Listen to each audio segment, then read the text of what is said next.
We are going to make an eggless New York baked cheesecake using D'lecta cream cheese. Let's take some biscuits and crush them into a coarse powder.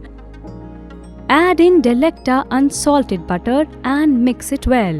Now, in a ring mold lined with silver foil, add the biscuit base and spread it evenly.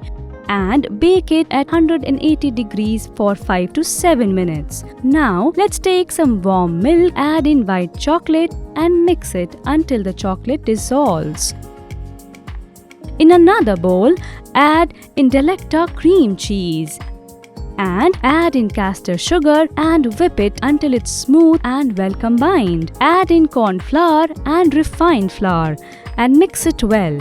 And add the white chocolate mixture and mix it and D'lecta fresh cream and mix it until there are no lumps.